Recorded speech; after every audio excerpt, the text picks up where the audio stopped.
पसंदीदा debate show देश का सवाल लेकर हाजिर हूं। मैं हूं मनीष अवस्थी। पश्चिम बंगाल में जय श्री राम के बाद अब हनुमान चालीसा पर संग्राम छिड़ गया है। बवाल बीजेपी के मुस्लिम नेता इशरत जहां के हनुमान चालीसा पाठ में शामिल होने पर लेकर मचा हुआ है, जिसे मकान मालिक ने घर खाली करने का फरमान सुना दिया है और पड़ोसी जान के दुश्मन बन गए हैं। ये वही पश्चिम बंगाल है जहां टीएमसी की सांसद नुसरत जहां जब भगवान जगन्नाथ की रथ यात्रा में शामिल हुई, वहीं तभी कुछ लोगों ने सवाल उठाए थे, मगर तब टीएमसी ने नुसरत की पूजा को सद्भावना की मिसाल बताया था। सवाल है, फिर इशरत का हनुमान चालीसा पर छूने से बवाल क्यों मचा हुआ है? आज इस बात पर होगी बहस, मगर पहले देखते हैं हमारी ये रिपोर्ट।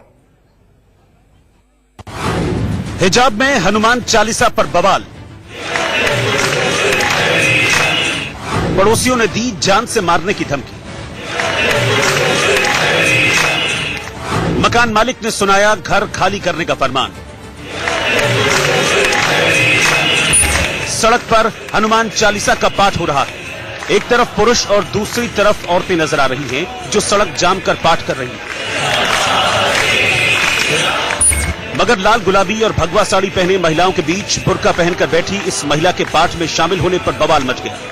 दूसरी तस्वीर में ये महिला लोगों को हनुमान चालीसा की किताब बांटती भी नजर आ रही है। ये तस्वीरें 16 जुलाई की है, जब हावड़ा के डबसन रोड पर सड़क पर नमाज के विरोध में बीजेपी कार्यकर्ताओं ने सड़क पर हनुमान चालीसा का पाठ किया।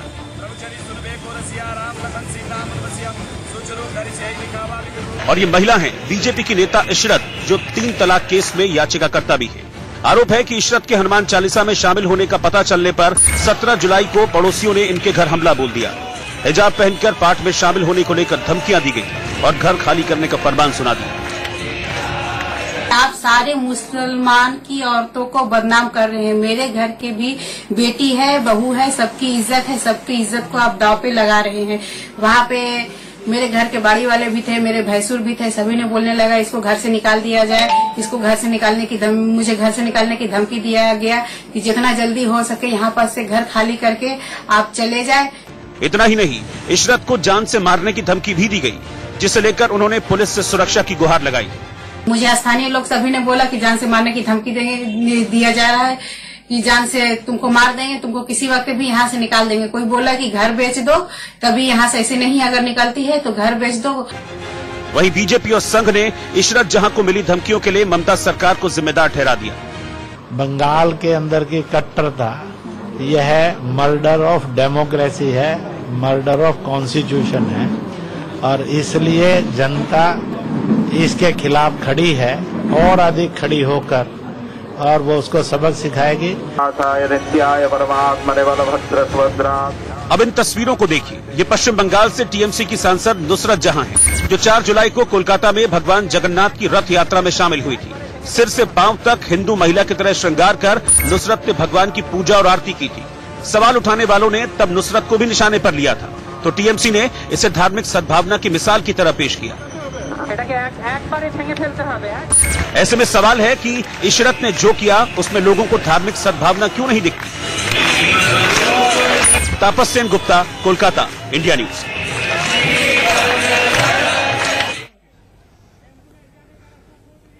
पवन तनय संकट हरण मंगल मूर्ति रूप। जी हां, हनुमान चालीसा की यह आखिरी लाइन है, और यही हनुमान चालीसा की आखिरी लाइन में सब कुछ कहा गया है, जिसमें यह माना जाता है कि अगर हनुमान चालीसा का पाठ कर ले तो आपके संकट मिट जाते हैं। लेकिन पश्चिम बंगाल की इशरत जहां ने इसी हनुमान चालीसा के पाठ में हिजाब पहनकर शिरकत क्या कर ली, देश में बवाल मच गया, और खासकर बंगाल में। इसके साथ साथ अगर आप कहें तो आमतौर पर बीजेपी और टीएमसी के बीच जय श्री राम को लेकर तनातनी तो आम बात सी हो गई थी, लेकिन बीजेपी भी जो है वो बाज नहीं आ रही और बार बार वही राग आलापती रही। लेकिन इस बार एक नया हथियार आया हनुमान के रूप में। जय बजरंगबली, नफरत और सियासत की एक नई गली, इशरत पर तकरार और नुसरत पर इकरार। जी हां, इसी को लेकर मचा है देश में बवाल, और मैं आया हूं देश का सवाल लेकर आपके अपने पसंदीदा डिबेट शो में। इससे पहले कि मैं अपना डिबेट और चर्चा शुरू करूं, मैं अपने पैनलिस्ट को यह बता देना चाहता हूं कि इसके एक नियम है। नियम ये कि सोचे वही जो आप बेहिचक बोल सकें, और बोले वही जिसका आप जवाब सुन सकें। शब्दों की धोखेबाजी बर्दाश्त नहीं। जी हां, तो मेरे साथ स्टूडियो में मौजूद हैं रोहित चहल, बीजेपी के प्रवक्ता हैं। मेरे साथ स्टूडियो में दीपक झा, राजनीतिक विश्लेषक हैं, लेकिन आमतौर पर झुकाव कांग्रेस की तरफ दिखाई देता है। कोलकाता से मेरे साथ सिद्धव्रत दास, टीएमसी नेता और विश्लेषक हैं, बंगाल मामलों के जानकार हैं। मेरे साथ स्टूडियो में महिला एक्टिविस्ट जिनको आप आमतौर पर टीवी चैनलों पर देखते हैं, अंबर जैदी, वो मौजूद हैं। मेरे साथ हाजिक खान साहब, जो कि इस्लामिक स्कॉलर हैं, और वो अपना पक्ष रखेंगे कि क्या इस्लाम में और कुरान में ऐसा लिखा गया है कि दूसरे धर्मों को मानना गुनाह है। मेरे साथ आचार्य शैलेश तिवारी जी, जो बात करेंगे कि आखिर हनुमान चालीसा से इतना विरोध बंगाल में क्यों। मैं आपको एक बात और बता दूं, आज देश के सवाल में ये दो भागों में बटा है, एक इष्ट भगवान राम और उनके भक्त हनुमान। हम शुरू करेंगे हनुमान से कि आखिर बंगाल में क्यों मचा है बवाल। सिद्धव्रत, क्या परेशानी है आपको इशरत के हनुमान चालीसा में शिरकत करने से? पहली बात मुझे बताइए, आपको कैसे लगा कि मुझे परेशानी है हनुमान चालीसा से? क्या कोई बंगाल के आदमी ने कहा है? क्या तृणमूल कांग्रेस के आदमी ने कहा है? लेकिन इशरत चली गई। आपको क्यों लग रहा है इशरत चली गई? सिद्धव्रत, अभी तो शुरुआत है चर्चा की, नाराज मत हो, धैर्य और धीरज रखिए। मेरा ये कहना है, इशरत के शिरकत करने से आपको परेशानी क्यों मिल रही है? जान से मारने की धमकी, एक तरफ आपको इकरार है और दूसरी तरफ तकरार है। ये नफरत की कौन सी नई गली? नहीं, जिसने भी ये काम किया है बहुत ही दुख की बात है, उसको सजा मिलना चाहिए। इसका मतलब कहां से आ गया कि मुझे या मेरी पार्टी या सरकार को कोई प्रॉब्लम है यहाँ से? अच्छा, हनुमान चालीसा का क्या तो धमकी कौन दे रहा है? कोई स्टेटमेंट सिद्धव्रत, धमकी कौन दे रहा है? हाँ, तो धमकी कौन दे रहा है? आदमी दे रहा है। तो आदमी के मैं के सारे बंगाल के हर आदमी को रिप्रेजेंट करता हूं। तो गिरफ्तार क्यों नहीं हुए? हाँ, जो पुलिस का ड्यू प्रोसेस है उससे गिरफ्तार होंगे। अरे, एक महिला कह रही है कि उसकी जान को धोखा है, उसकी जान को धमकी मिल रही है, उसका बेटा वहां सुरक्षित नहीं, मकान मालिक कह देता है घर खाली कर दो। इस तरह से आप महिला सशक्तिकरण की बात करेंगे? ये कैसा राज्य? दुख की बात है, ये बहुत ही दुख की बात है। कुछ दिन पहले यहाँ पे कुछ मुसलमान लड़कों को घर में किराया नहीं कर, घर में वो रेंट पे रहने के लिए आया था, उसको नहीं दिया गया था। जितने भी रिलीजियस फंडामेंटलिज्म है और ये सारे काम, ये आप जय श्री राम के नाम में मारने का काम बोलिए, या आज जो इशरत जहां ने फेस किया है, सब बहुत ही शर्मनाक चीज है और सबको शर्मनाक चीज है तो पकड़िए ना। सरकार आपकी, पुलिस आपकी पकड़ क्यों नहीं पा रहे? वो 50 से 100 लोग, कहिए ना, जब आप कहिए, जब कोई क्राइम होता है, ऐसा होता है क्या 5 मिनट में हो जाता है? अरे लेकिन एक आदमी हो तो नहीं मिलता, 50-100 लोग समूह के रूप में। आप मुझे कहिए, जब कोई लड़का को जय श्री राम के लिए मारा गया है, पुलिस कितना दिन लिया उसका सजा करने के लिए? 5 मिनट लिया था क्या? टाइम तो होगा ना। अरे आप ये बता दीजिए, आपके राज्य में जय श्री राम का नारा लो, जय श्री राम का घोष लगाओ और पुलिस थूक देती है। रोहित चहल, देखिए, मुझे लगता है नहीं, जो आज मैं मुझे बड़ी हैरानी हो रही थी। पुलिस ने बोला एक्शन लेंगे। देखिए, मुझे हैरानी इस चीज की हो रही थी, वही ममता बनर्जी है जो खुद कहती है कि जिसने भी राम का नाम लिया उसकी चमड़ी उधेड़ देंगे। ममता जी जो मुख्यमंत्री हैं वो धमकी देती हैं। विनोद जी, मैं आपके पास आऊंगा, माफ कीजिएगा, मैंने आपको इंट्रोड्यूस नहीं किया था। हमारे साथ विनोद बंसल वीएचपी से, वो भी मौजूद है। बीजेपी से ज्यादा राम को बदनाम भारत में कोई नहीं मनीष जी, देखिए, जिस सूबे की मुख्यमंत्री खुद ये कहती है कि जो भी अगर राम जय श्री राम बोलेगा तो उसकी चमड़ी उधेड़ देंगे, तो उनसे क्या अपेक्षा करते हैं?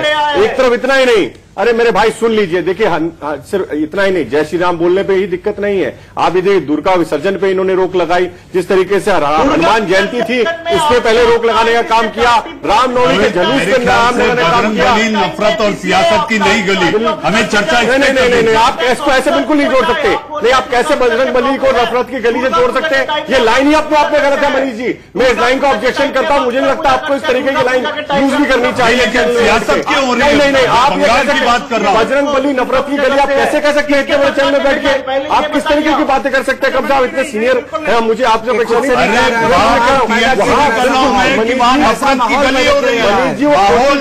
रोहित चल, रोहित चहल आप समझ नहीं पाए मैं क्या कहना चाह रहा हूँ। मेरा कहना है कि बजरंग, पहले आपने जय श्री राम को बदनाम किया, अब आप बजरंग बली को सियासत और नफरत की गली बना रहे हैं। ये कहाँ तक जायज है? एक महिला अपनी जान को लेकर वहाँ पर घूम रही है। मनीष जी देखिए, क्या इस देश में जय श्री राम बोलने में क्या तकलीफ है?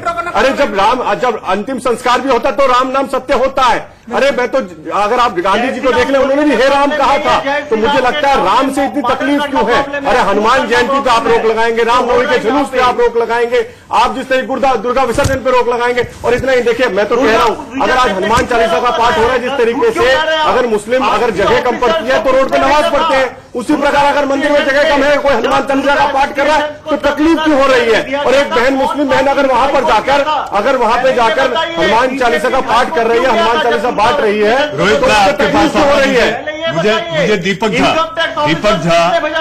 आखिर देवी देवता क्यों बन रहे हैं सियासत और राजनीति का हथियार? देखिए, रोहित चहल ने बोला राम नाम सत्य है, तो भाजपा ने राम को ही सत्य बना दिया है, राम का ही नाम सत्य कर दिया है। और भाजपा राम का नाम सत्य है। अरे भैया, राम का नाम सत्य है, क्या कह रहे? राम का नाम सत्य नहीं है। अरे राम का नाम तो सत्य है। कौए की तरह चिल्लाने, अरे कौए तो आप बने बैठे हैं। राम भक्ति करे, भाषा की मर्यादा रखी जाए। दीपक झा, सारे पैनल से मेरा आग्रह है कि भाषा की मर्यादा रखी जाए। कांग्रेस वालों ने हमेशा राम का सवाल उठाया है, वही काम कर रहे हैं राहुल गांधी ने किया। सुन लीजिए, 2 मिनट सुनिए। आप लोगों ने राम नाम सत्य कर दिया, लोगों के लिए जीना आराम कर दिया। सुन लीजिए, बात सुनिए पहले। राम नाम सत्य हो गया। दीपक झा, मुझे सबको इंट्रोड्यूस करना है। विनोद बंसल भी बाहर से, उनसे भी बात कर दी। राम का नाम भाजपा एकाधिकार जमाना चाहती है। अगर कोई राम का नाम लेगा उसके ऊपर हम कार्रवाई करेंगे। पूरे बंगाल में, पूरे सिर्फ चाहते हैं कि राम का नाम मिले। अंबर को बीच में लाने दीजिए, अंबर को बीच में लाने दीजिए। लगता है राम सिर्फ लोगों का है, राम का रोहित आप राम के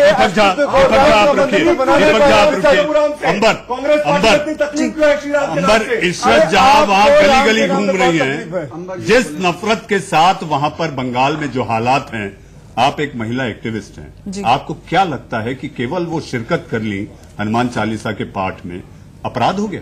देखिए, ये धरती हिंदुस्तान भगवान श्री राम के नाम से जाना जाता है। हमेशा उनको यहाँ तक कि अल्लामा इकबाल ने भी बोला है कि श्री राम को केवल हिंद है। गलत स्टेटमेंट है कि हिंदुस्तान श्री राम के नाम से जाना जाता है।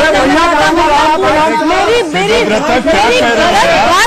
बात पूरी होने दीजिए। आपने इतनी अंबर अपनी बात पूरी कर लें। नहीं, सिद्धव्रता, अंबर को अपनी बात पूरी करने दें। ये पहला राउंड है, मुझे सबको मौका देना है। देखिए, ये इस बात से हम लोग डिनाई कर ही नहीं सकता, कोई भी, चाहे किसी भी धर्म का हो। मैं मुसलमान हूं, लेकिन इस बात से इनकार नहीं कर सकती कि हिंदुस्तान भगवान श्री राम की धरती है। अगर कोई इस बात से इनकार कर सकता है तो वो हिंदुस्तानी हो नहीं सकता।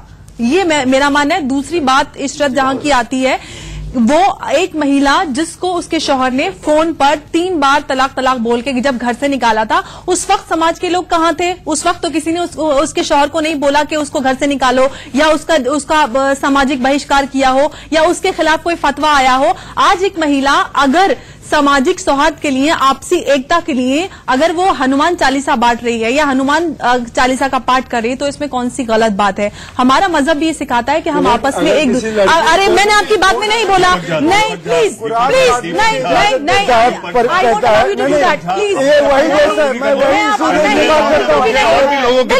आप सबके मुझे और भी लोगों के पास जाना। दीपक झा, आप रुकिए। अंबर, देखिए, इस तरह की बार बार डिबेट को ड्रिल करते हैं। महिलाओं की जब भी बात आती है, मेरी समझ में नहीं आता वो लोग कहाँ और भी लोगों के पास जाना है। मुझे और भी लोगों के पास जाना है। दीपक झा, आप रुकिए। अंबर, देखिए, इस तरह की बार बार डिबेट को ड्रिल करते हैं। महिलाओं की जब भी बात आती है, मेरी समझ में नहीं आता वो लोग कहाँ, जब अगर महिला कुछ आगे बढ़ के कोई एकता के लिए या अपने हक के लिए कुछ करना चाहती तो सारे समाज के लोग आ जाते हैं। जब उसके साथ अगर कोई ज्यादती होते तो सब लोग ठंडे बस्ते में जाके आराम कर रहे होते हैं। अभी जब नुसरत जहां साड़ी में पहन के भगवान जगन्नाथ की यात्रा में आई थी, पूजा कर रही थी, उन्होंने धूमची डांस भी किया, सब कुछ किया, तब तो वो सामाजिक एकता थी, वो सद्भावना थी। अगर इशरत जहां हनुमान चालीसा कर देती है तो कौन से धर्म को खतरा आ जाता है, या कौन से संस्कृति को खतरा आ जाता है? विनोद जी, पहले जय श्री राम थे, अब तो हनुमान भी वहां विवादों के देवता हो गए।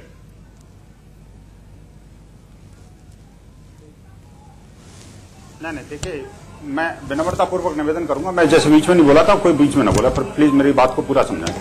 एक तो जो है हनुमान जी के बारे में इस तरह की भाषा का प्रयोग न किसी और को शोभा देता, न आपको शोभा देता। मानी जी, मैं आपसे विनम्रता पूर्वक कर रहा हूं, हनुमान जी के बारे में जो आपने स्लोगन दिया था वो बिल्कुल गलत था। दूसरी बात ये कि जहां तक महिलाओं का सवाल है, आपके पैनल में भी देख रहे हैं विनोद जी, वो गलत नहीं था जो बंगाल में हो रहा है, मैंने उससे कहा है। विनोद जी, मैंने नहीं कहा, मैं भी उपासक हूँ, मैं भी जानता हूँ। ये तरीका गलत था। नहीं, बात तरीका नहीं, बात तरीका नहीं, जो कुछ हो रहा है गलत हो रहा है, लेकिन उसको गलत को आप एंडोर्स नहीं कर सकते। नहीं, मैं एंडोर्स नहीं कर रहा हूँ। अगर देवताओं के नाम से सियासत हो रही है विनोद जी, तो मुझे वो कहना होगा। वहाँ अगर दुर्गा और राम के बीच में अगर वहाँ पर देवताओं की वरीयता तय हो जाती है, ना मनीष जी, नहीं ना, गलत बात है। विनोद जी, जो कुछ हो रहा है उसको बोलिए, हनुमान जी को, और आप यहाँ बैठ के बात कर रहे हैं नफरत की। दीपक जी, विनोद बंसल को बोलने दीजिए, आप बोलिए, आप बोलिए। ये कांग्रेसी पीछे बोलने लग गया यार, ये जरा वॉल्यूम कम करिए। अरे सुन लीजिए, नफरत की गली आप लोगों ने बनाया है हनुमान जी को। मैं कह रहा हूं, देखिए, बात यह है कि वो एक महिला, कोई सामान्य महिला नहीं है। पूरे हिंदुस्तान की मुस्लिम महिलाओं का प्रतिनिधित्व करते हुए उनकी एक जो बेड़ियों में जकड़ी हुई प्रथा है, उनसे उसको आजाद करने के लिए वो निकली है। उसका हमें सबको सम्मान करना चाहिए और उसका आदर करना चाहिए। और उसके विपरीत जो है, वो जो बंगाल सरकार है, जिस तरह से हिंदुओं का टूटी पड़ी है, उसी तरह से मुस्लिम महिला अगर कोई मुसलमानों के कल्याण के लिए आगे आती है तो उसकी सुरक्षा के लिए वो कोई इंतजाम नहीं कर रही। क्यों? मैं तो कहता हूं भारत के गृह मंत्री को उनका इस मामले में इंटरवीन करना चाहिए और शीघ्र जो है ये इशरत जहां के लिए जो सुरक्षा की व्यवस्था करे और ऐसे दरिंदों के खिलाफ सख्त कार्रवाई करे जो कि उसको घर से बाहर निकालने की साजिश रच रहे हैं। और तीसरी बात यह कि हनुमान चालीसा जो आपने बताया कि पवन तनय संकट हरण, वास्तव में ये संकट आप जो कह रहे हैं कि उसके संकट आ रहे हैं, मैं कहता हूं संकट हरण करने के लिए प्रभु हनुमान जी ने एक ये जीवन संजीवनी दी है कि अब जो है ये इशरत के जो संकट हैं वो हारने वाले हैं। और जितने भी ऐसे विदर्भी लोग हैं, जितने भी जो समाज विरोधी लोग हैं, या जितने भी जो देश विरोधी लोग हैं और जो लोग भगवान श्री राम के जयकारे का विरोध कर रहे हैं, ठीक है विनोद जी आप बने रहिए। मेरे चर्चा के दूसरे हिस्से में भगवान राम भी होंगे। मेरे साथ हाजिक खान साहब जो कि इस्लामिक स्कॉलर हैं, वो भी स्टूडियो में मौजूद हैं। हाजिक साहब, क्यों पेट में दर्द होता है? इस्लाम में, कुरान में क्या ऐसा वाकई कहा गया है कि दूसरे धर्म में जाकर अपनी आस्था दिखाना, उसके प्रति अपनी आस्था व्यक्त करना अपराध है? देखिए, इस्लाम का फंडा ये है कि इस्लाम ने कहा है ला इलाहा इल्लल्लाह, नहीं है कोई माबूद सिवाय अल्लाह के। उसके अलावा हम न किसी की पूजा करते हैं, न परस्तिश करते हैं, न हम किसी पैसेंजर हजरत मोहम्मद सल्लल्लाहु अलैहि वसल्लम की भी पूजा नहीं करते। इसलिए रहा इशरत जहां का जाने का मतलब, वो इसकी जवाबदेही होगी। लेकिन ये भगवान के नाम का इस्तेमाल करके, हनुमान के नाम का इस्तेमाल करके, ये सिर्फ इसलिए है कि मैं अल्लाह अकबर करूं मस्जिद में, अल्लाह की आवाज को, अल्लाह को पहचानूं, अल्लाह की मानूं, अल्लाह की। हमें राम की और हनुमान की एक बार बोलिए, फिर इशरत मेरे साथ है जी। जो है अपनी आस्था है, उसमें किसी को पूजा करने की हमें कोई शैलेश जी आपके। लेकिन हाजिक साहब इशरत जुड़ गई है। इशरत, आपका बहुत बहुत स्वागत है। आपको किन लोगों ने धमकियां दी हैं? क्या आपको डर सता रहा है? मैं किसी पार्टी का नाम नहीं लेना चाहती हूँ। बहुत सारे लोग थे, सब अलग अलग पार्टियां करते हैं। मैं सिर्फ इतना कहती हूँ, मेरे मोहल्ले वाले जितने लोग थे सभी लोग इकट्ठे थे वहाँ पे। मैं जब आ रही थी अपने बेटे के स्कूल से, सभी ने ये बोल रहा था घर से निकालो, घर से निकालो। क्या पुलिस ने आपको मदद का कोई भरोसा दिया है? हनुमान चालीसा में जाती है, बहुत सारी बातें वो लोग बोल रहे थे।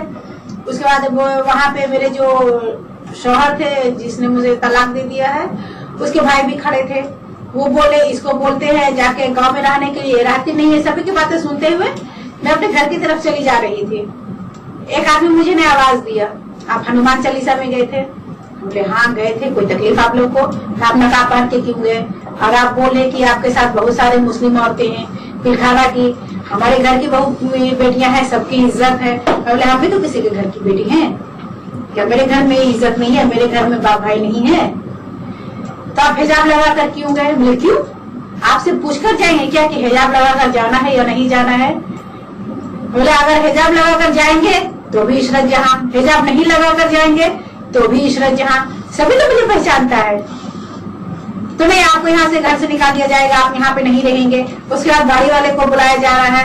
गाड़ी वाला बोला, लोग गाड़ी वाले से पूछे ये आपके ट्रेन है? तो नहीं, ये नहीं ट्रेन है, इसके हस्बैंड के नाम से बिल कटता है। ये तो जबरदस्ती रहती है। ये तो पूरे हिंदुस्तान के मुसलमान को बदनाम कर दी है सुप्रीम कोर्ट में केस ले जाकर 3 तलाक का। फिर एक आदमी बोलता है आप ही 4-5 औरतें थे क्या जो आप लोग सुप्रीम कोर्ट गए हैं? आप ही लोगों को सिर्फ तलाक हुआ है क्या? आप लोग नहीं, सिर्फ मेरा तलाक नहीं हुआ, बहुत सारी औरतें हैं तलाक हुआ है, सभी लोग पीड़ित है। आप लोग जाकर मदद करिए उन लोगों का, क्यों नहीं करते हैं? हम सुप्रीम कोर्ट चले गए तो आप लोग का नींद खुल गया कि सुप्रीम कोर्ट तक चली गई।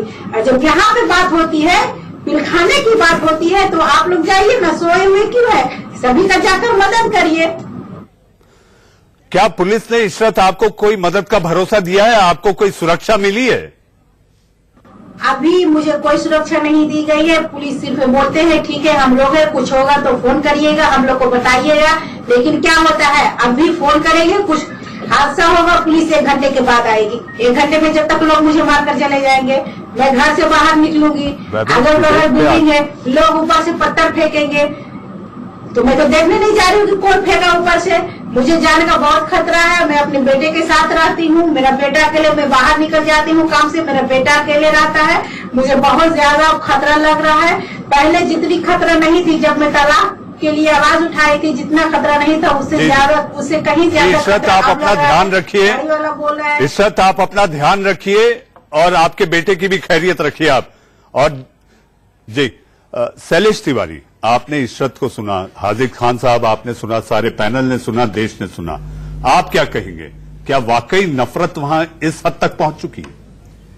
कहा गया है जय जय जय हनुमान गोसाई कृपा करहो गुरुदेव किनाई, जो शतबार पाठ कर कोई छुट्टी बंदी महासुख हुई। जिस तरह वहां पर एक धार्मिक बंदी बना के रखा गया है, धार्मिक विचारधारा की बंदी बनाया गया है। जितना लोग वहां पर हनुमान चालीसा का पाठ करेंगे उसी तरह लोग बंधन मुक्त होंगे। और मुझे लगता है कि जिस तरह हिंदू धर्म के खिलाफ ममता बनर्जी के लोग जिस तरह आग उगल रहे हैं, मुझे लगता है उन सब के बंधनों से मुक्त हो जाएंगे। अब वहां पर जो है सत्ता शासन में परिवर्तन होगा और सब लोग स्वतंत्र होकर के भगवान श्री राम का। बड़ी जी उसमें थोड़ा वक्त है। आचार्य जी, अंबर आपने इशरत को सुना, उसकी पीड़ा सुनी, आपने दर्द सुना, आपको लगता नहीं वहां सियासत हो रही है? अभी तक उसे सुरक्षा नहीं मिली। कोई व्यक्ति जान की धमकी की बात अगर कहता है, पुलिस पर एफआईआर होगी और कोई सुरक्षा नहीं होगी। देखिए, सियासत एक अपनी अलग जगह होती है और स्टेट गवर्नमेंट का दायित्व होता है हर नागरिक की सुरक्षा उसको प्रदान करना, चाहे कानूनी हो या किसी भी रूप में। अगर किसी को भी खतरा है तो उसको उनको जरूर सुरक्षा मिलनी चाहिए। राजनीति अपनी एक अलग है, हमारे विचार बिल्कुल अलग हो सकते हैं, लेकिन वो इशरत जहां का अधिकार है कि वहां की पुलिस उनको सुरक्षा प्रदान करे जल्दी से जल्दी, क्योंकि उतनी धमकियां उनको मिल रही है। ट्रिपल तलाक के वक्त जब हम लोग काम करते तब भी मिलती है, लेकिन अब तो उन्होंने एक ओपनली जाके किसी धर्म के लिए इस तरीके की बात की है तो खतरा डबल हो जाता है। तो जरूरी है कि जल्दी से जल्दी उनको सुरक्षा प्रदान की जाए। हम अपने विचारों को अलग रखें, जो उनका अधिकार है वो उनको दिया जाए। ये विचार आखिर सकारात्मक और नकारात्मक कैसे होते हैं, ये आज मुझे मेरे डिबेट में भी दिखाई दिया। मेरी शुरुआती लाइन पवन तनय, संकट हरण, रोहित चहल, विनोद बंसल को नहीं सुनाई दी। उन्होंने वो पकड़ा जो कि मैं राजनीतिक विश्लेषण के तौर पर बंगाल में क्या हो रहा है इस पर बात की। रोहित चहल आपने कहा, आप सुनिए मुझे पूरा करने दीजिए। तो सकारात्मक और नकारात्मक के बीच की ये लकीर समझना जरूरी है। ईश्वर अल्लाह तेरो नाम, सबको सन्मति दे भगवान। अब वक्त हो चला है छोटे से ब्रेक का। ब्रेक के बाद देश का सवाल जारी है, तारीख रामा जाने रे।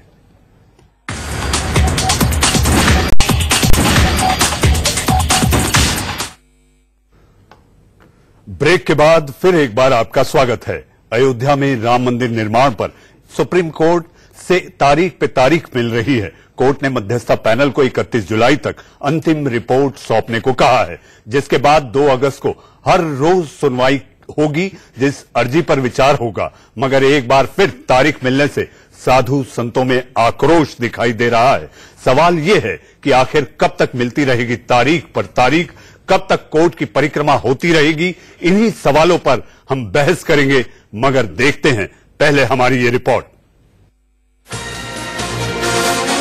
सुप्रीम कोर्ट ने राम मंदिर विवाद पर जल्द और हर रोज सुनवाई के लिए अब 2 अगस्त की तारीख मुकर्रर की है, जिससे अयोध्या के साधु संत नाराज हैं और यही सवाल उठा रहे हैं कि आखिर कब तक राम लला टाट में रहेंगे।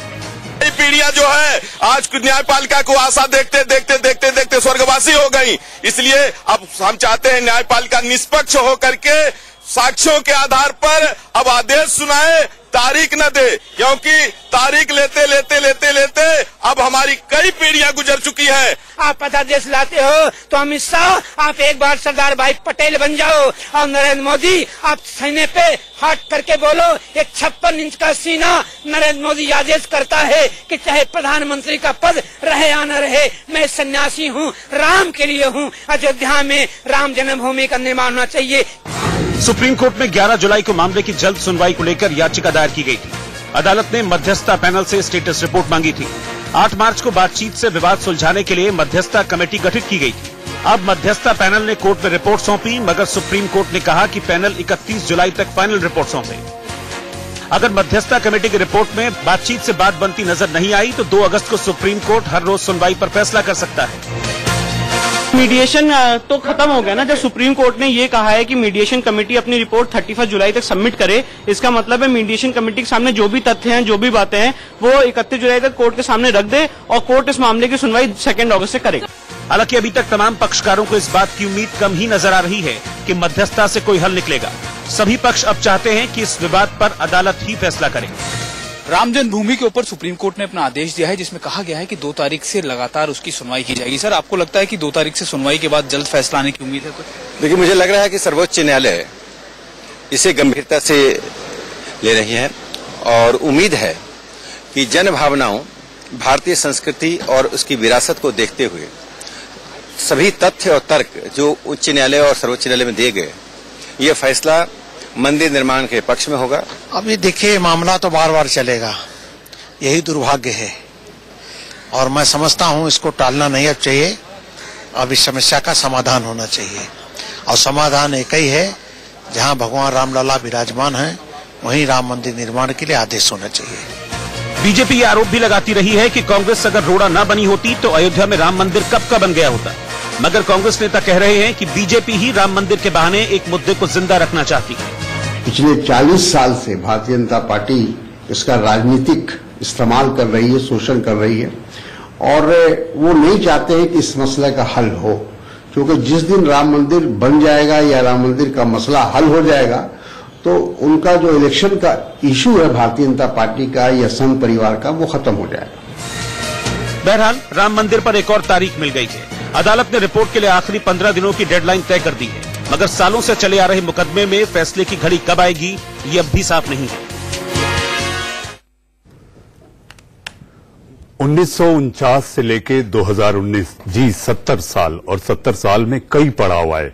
जी हां, इसके साथ साथ आपने देखा कि एक राजनीतिक और सियासी नारा भी चला था, राम मंदिर हम बनाएंगे, आपको जरूर लाएंगे, हम तारीख नहीं बताएंगे, राम लला हम आएंगे। जी हां, ये नारा चला। लेकिन अब इसके बाद कोर्ट की परिक्रमा को लेकर मुझे एक चीज आती है, भगवान राम भी सोच रहे होंगे, जाने क्या होगा रामा रे, माय लॉर्ड बता दे रे। जी हां, इसी बात को लेकर अब ये मेरा दूसरा पड़ाव है। सारे मेहमान जो कि शुरुआत से मेरे साथ जुड़े थे वो अभी भी जुड़े हुए हैं। विनोद जी, मैं पहले आपके पास आऊंगा। साधु संत काफी खफा दिख रहे हैं, आपको लगता है मध्यस्थता जो समिति है उसमें एक राय बन पा रही है?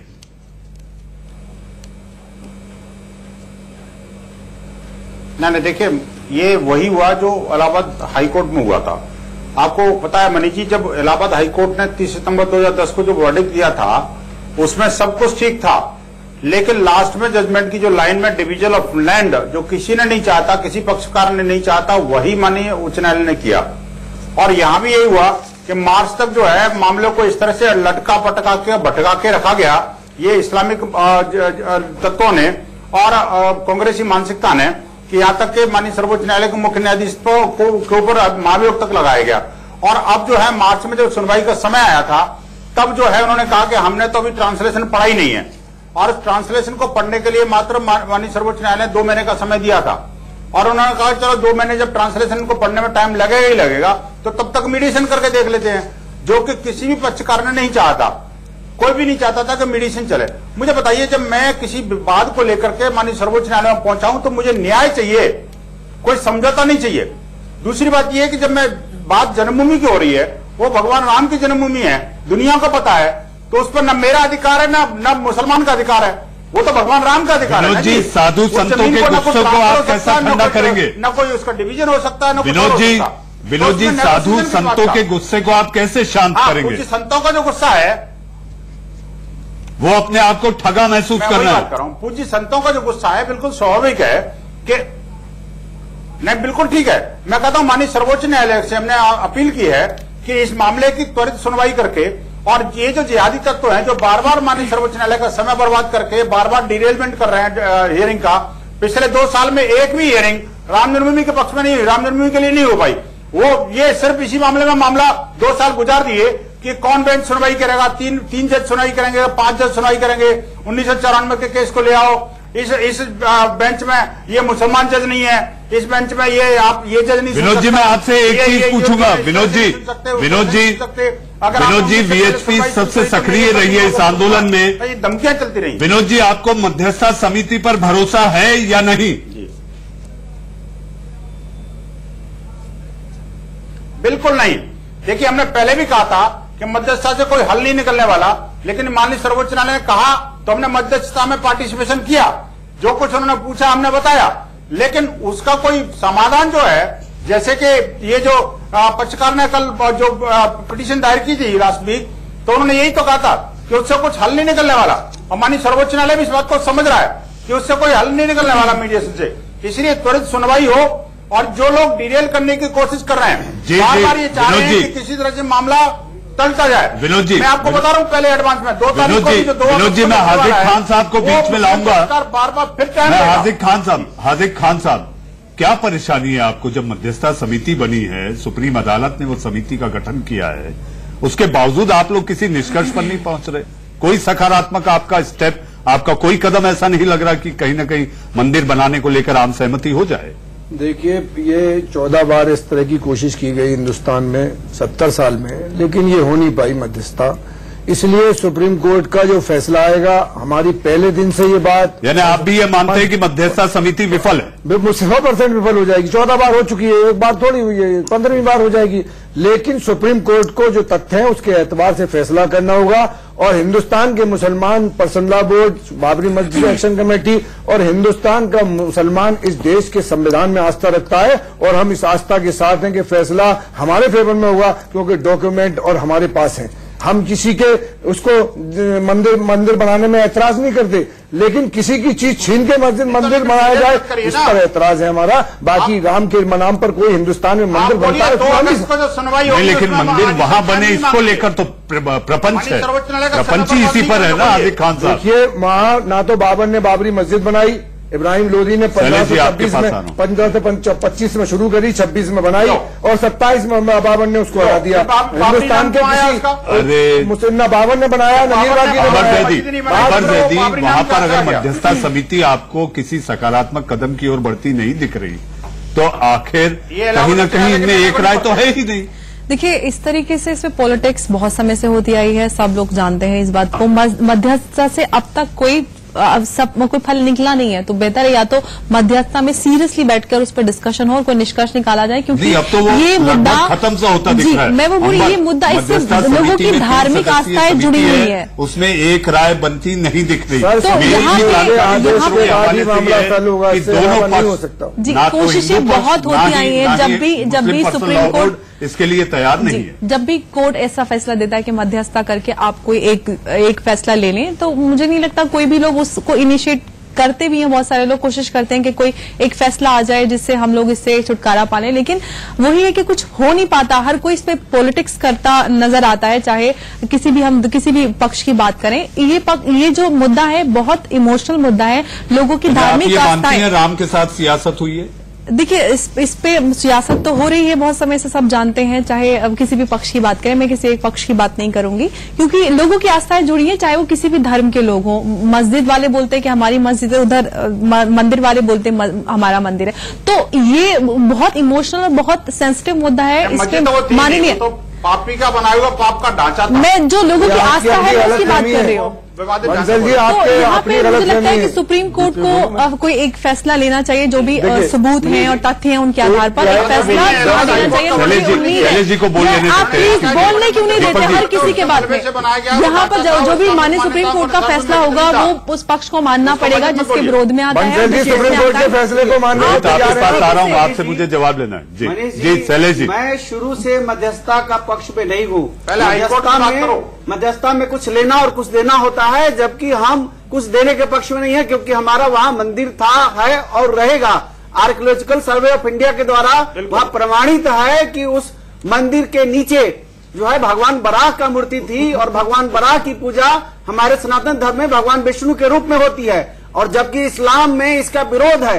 इसलिए मुझे पूरा विश्वास है कि आर्कियोलॉजिकल सर्वे ऑफ इंडिया के द्वारा जो दिया गया है रिपोर्ट, उस रिपोर्ट के आधार पर सुप्रीम कोर्ट हियरिंग मेरा आपसे सवाल है, पक्ष में मेरा आपसे सीधा सवाल है, आप इसमें सीधा जवाब दीजिए। आखिर राम जी का बेड़ा कैसे पार होगा? देखिए, राम जी का बेड़ा मुझे नहीं लगता मध्यस्थता से पार हो सकता है। सिर्फ और सिर्फ सुप्रीम कोर्ट ही फैसला ले सकती है, और जिसके भी फेवर में आएगा वो कोर्ट की आखिरी कोशिश थी, अब इसके बाद इस तरह की कोर्ट की आखिरी कोशिश कैसे हो सकती है? कोर्ट के ही द्वारा फैसला आना चाहिए, और किसके पास जाएंगे हम लोग?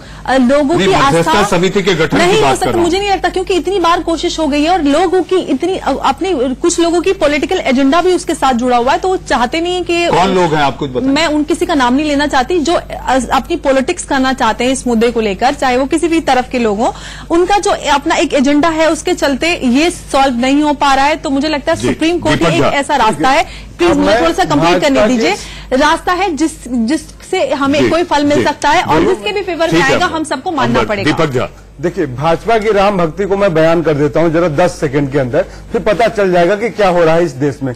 सीता चरण चोच हति भागा, मंद मूढ़मति कारण कागा।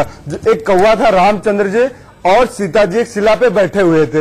एक कौवा उनका भक्त था, लेकिन सीता जी की खूबसूरती देख के वो विचलित हो उठा, तो सीता जी के पैरों में आगे वो चोंच मार के भागता है, और रामचंद्र जी ने उसको फिर अपने धनुष और बाण से मारा था। तो यहाँ पे क्या हुआ, भाजपा उसी कौवे की तरह है जो कि सत्ता रूपी सीता को पाके, अरे चौपाई है। रोहित, आप पर सीधा आरोप है, आप पर सीधा आरोप है। बोलिए, आप मन ग्रंथ कहानी बना करके आप अपने धर्म को धर्म बनते हैं, आपको रामायण की चौपाई नहीं पता है, आपकी रामायण की रोहित को ले लेते, मैं नहीं बता सकता आप किस तरह के भाजपा की राम भक्ति उसी कौवे की तरह है, सत्ता पा गई है, राम मंदिर गए एक साइड, अब इसमें कोई उनका लेना देना नहीं, जनता की भावनाओं को भड़काते रहेंगे। दीपक झा, आचार्य जी के भगवे का ध्यान रखते हुए इनको किसी राजनीति से कोई लेना देना नहीं। आचार्य जी को मैं नहीं बोल रहा हूँ, आचार्य जी मेरे को बोले रोहित, मुझे लगता है आचार्य जी रोहित, कौवा है कौन इसके अंदर? कौवा है कपिल सिब्बल नाम का व्यक्ति, कौवा है राजीव धवन नाम का व्यक्ति, तो चोंच मार रहा है। अरे भैया सुन लो, अरे साथियों सुन लो। रोहित, शब्दों की मर्यादा बनी रहनी चाहिए, शब्दों की मर्यादा बनी रहनी चाहिए। लालच में भाजपा ने राम के मंदिर को साइड में कर दिया है, इसीलिए मैंने कहा उस कौवे की तरह भाजपा राम की भक्ति के लिए समय समय पर राम का नाम लोगों के भावनाओं के साथ उठाती रहती है, और जब उनका सत्ता का पहला सत्ता की चाहत पूरी हो जाती है, उसके बाद फिर राम को ठंडे बस्ते में डाल देते हैं। चुनाव आता है, तब जाकर राम आप जैसा जो आप लोग राम के नाम पे इस देश में जितना खून खराबा कर रहे हैं, बंगाल से लेकर अभी तक, उसका राम सत्य होगा, राम करेंगे, तब जाकर राम आप जैसा जो आप लोग राम के नाम पे इस देश में जितना खून खराबा कर रहे हैं, बंगाल से लेकर अभी तक, उसका राम सत्य होगा, राम करेंगे, राम का मंदिर तो वहीं बनेगा, राम मंदिर 25 सालों से बन रहा है। आप लोगों ने राम को अभी तक क्या किया है? आप मंदिर हम बनाएंगे। देखिए एक बात सुनिए, दीपक झा, सब लोग बोलेंगे नहीं सुनेगा कोई, सब लोग बोलेंगे कोई नहीं सुनेगा। रोहित रोहित हमें हद में रहकर हम मर्यादा पुरुषोत्तम प्रभु राम पर चर्चा कर रहे हैं। मर्यादा बने रहनी चाहिए। मर्यादा पुरुषोत्तम राम पे चर्चा कर रहे हैं, क्योंकि इन्होंने अपनी मर्यादा खो दिया है। राम के नाम पे सत्ता हासिल कर लिया है।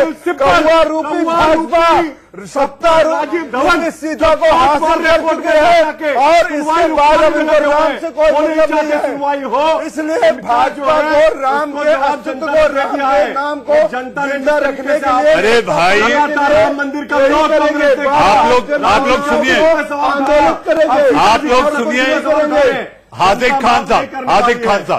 खान साहब मंदिर बनेगा, उस स्थान पे बनेगा। अरे रोहित धीरज और धैर्य, धीरे धीरे रे मना, धीरे रे मना। का नाम ले रहे मुझे सिद्धव्रता के पास जाना है, मुझे सिद्धव्रता के पास जाना है।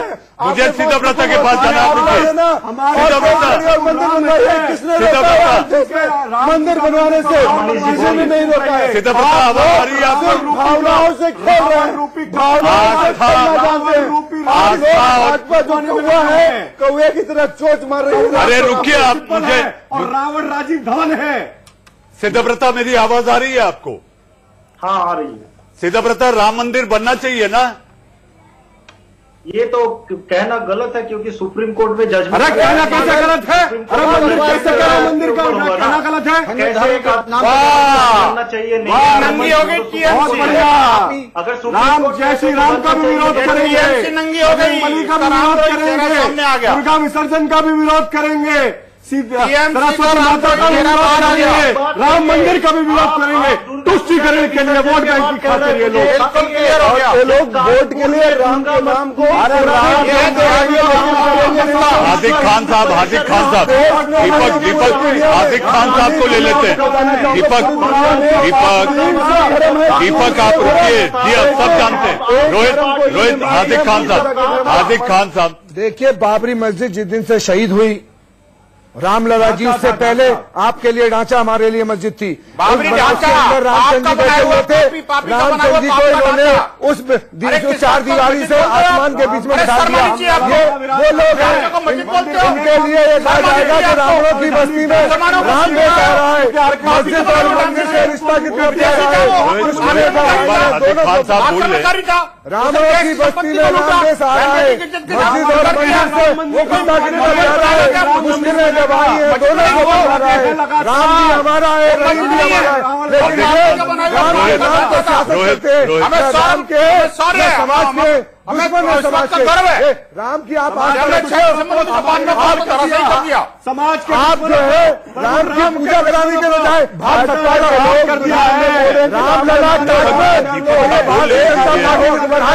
राम को ये पसंद नहीं, इस तरह की बेमर्यादित भाषा राम को पसंद नहीं। बेमर्यादित भाषा भगवान राम को पसंद नहीं। अगर आप उनके अनुयायी हैं तो उस मर्यादा का पालन करें। विनोद बंसल जी, मालूम ही नहीं है।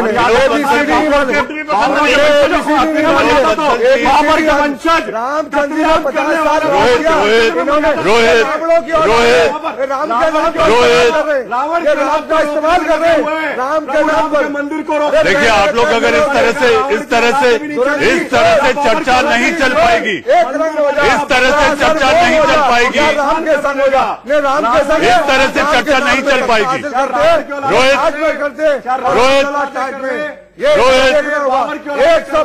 तरह से चर्चा नहीं चल पाएगी। बनेगा और भव्य राम मंदिर बनेगा। जी हाँ, विनोद बंसल जी, क्या 15 अगस्त तक भगवान राम आजाद हो जाएंगे?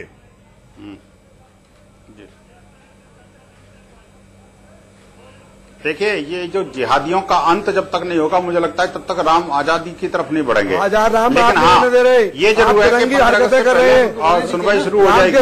हमें उम्मीद है इन इस्लामिक जिहादियों का अंत पहले जरूरी है, क्योंकि बार बार अपने आप को दुश्मनों का अंत होगा, वो जो राम के नाम पर सियासत कर रहे हैं, मानने वाले लोगों को बार बार उस बाबर से जोड़ना चाहते हैं।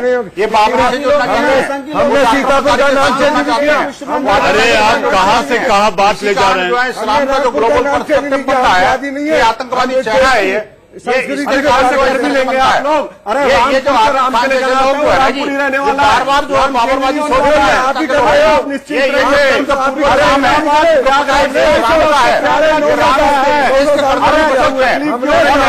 आप लोग रुकिए। आचार्य शैलेश तिवारी, आचार्य शैलेश तिवारी, ये पूरा फसाद जो मचा हुआ है, आपको लगता है 15 अगस्त तक भगवान राम आजाद हो जाएंगे? दीपक जा फिर आप। मनीष जी, हमारी आकांक्षा और इच्छा है कि जल्द से जल्द वहां पर राम मंदिर का निर्माण हो, और मुझे लगता है कि डे टू डे हियरिंग करके सुप्रीम कोर्ट इस मुद्दे को संवेदनशील मान करके और जल्द से जल्द हमारे भगवान राम के पक्ष में, राम मंदिर के निर्माण के पक्ष में फैसला देगी, और हम उसी के इंतजार में हैं। अरे आचार्य शैलेश जी, मैं आपसे पूछ रहा हूँ, सुप्रीम कोर्ट का अगर देखिए आपके